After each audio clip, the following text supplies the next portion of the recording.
Should you use a weightlifting belt when lifting weights? Now, a lot of people have different opinions when it comes to using the belt. Some people believe that because you have the belt, it's going to help stabilize your core and keep your back healthy when lifting. Now, technically, they're not wrong. The problem comes when we try and lift things when we don't have the belt.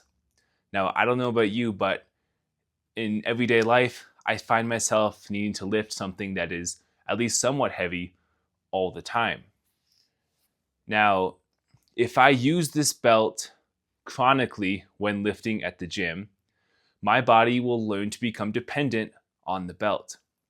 The reason for this is because as we perform a functional movement, our brain will associate all of the muscles needed to complete that motion and then automatically fire them without us really thinking about it. So for example, when we do a squat, I am not thinking about, okay, now I need to fire my quads and then glutes and hamstrings at this specific time. The brain does all of that automatically. So if you have the belt, a lot of people, they almost relax their core because the belt keeps everything stable. So they don't actually have to actively fire any of their abdominal muscles. The issue here is that the brain then thinks that, or it learns that with something like a squat or a deadlift, one of these functional movements, that it doesn't need to actively contract the core. Because the belt is doing that, the brain no longer, or doesn't think that it is necessary for that motion. So when you find yourself out and about and your friend asks you to lift something heavy and you don't have your belt, this is when you're going to put yourself at risk of injury.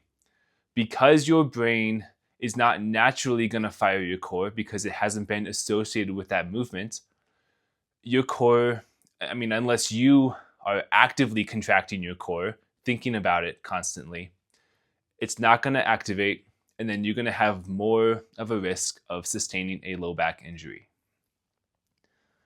Now,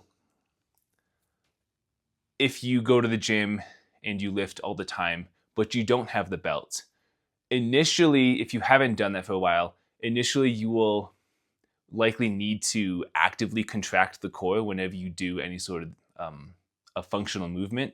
But then eventually, this motion of squeezing the core to keep the low back tight or keep the intra-abdominal pressure high so we can stabilize the low back, that will eventually become part of that automated process that we talked about, where the brain it knows all of the muscles that it needs to fire in order to complete a specific motion, and then it'll associate squeezing the core with all of the other muscles so that it'll happen more naturally. Now, the long-term result of this is that your core muscles will not lag behind in strength compared to your glutes and your quads and your hamstrings and everything else that doesn't have an assist when you're doing some sort of functional lift. Obviously, long-term thinking, very long-term, way down the road, decades from now, you will also have higher core strength, meaning that even at that point, you are less likely to have chronic back pain or even sustain an injury to your back. Because in those populations, it is especially frequent and common that they will have or sustain some kind of injury to their low back, which is very detrimental to their overall quality of life.